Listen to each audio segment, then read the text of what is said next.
Olá, hoje estamos aqui no Real Gabinete Português de Leitura para conversar com o tradutor de latim e professor de filosofia Carlos Nogueira.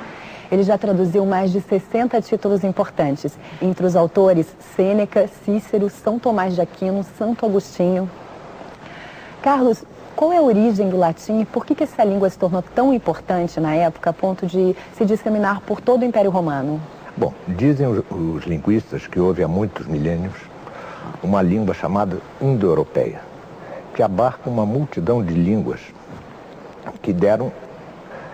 de que resultaram uma multidão ainda maior de línguas atuais, que vão desde as línguas europeias até as línguas iranianas e as indianas.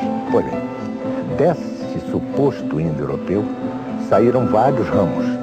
Por exemplo, saiu o eslavo, de que resultou o russo, o tcheco, o búlgaro. O germano ou germânico, de que resultou o alemão, o holandês, o sueco. O itálico, do itálico, resultou o latim, né? O latim era falado num pequeno lugar chamado Lácio, de camponeses, homens rudes, que se transformaram em guerreiros. E guerreiros tão poderosos que, a partir deles, se construiu Roma e todo o Império Romano. O latim dura como língua universal, cultural, científica e filosófica até o século XVI. Depois começa a cair porque começam a afirmar-se as línguas nacionais.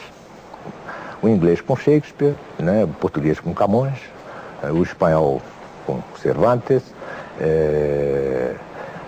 o italiano já se havia afirmado um pouco com Dante.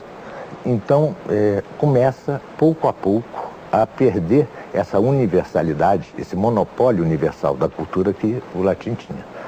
Mas ainda prossegue com muita importância o latim, não só na área jurídica, médica, mas sobretudo na área filosófica, até o século XX. A importância, até o século XX se escreveram muitos livros de filosofia em latim.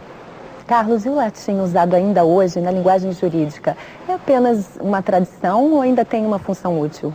As duas coisas, né? Depende do ângulo que você vê. É claro que é uma tradição cultural.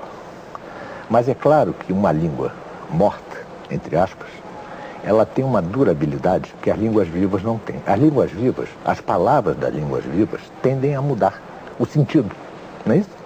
Uma palavra hoje tem um sentido, amanhã tem outro. Ora, uma língua morta, entre aspas, é uma língua que tem fixidez.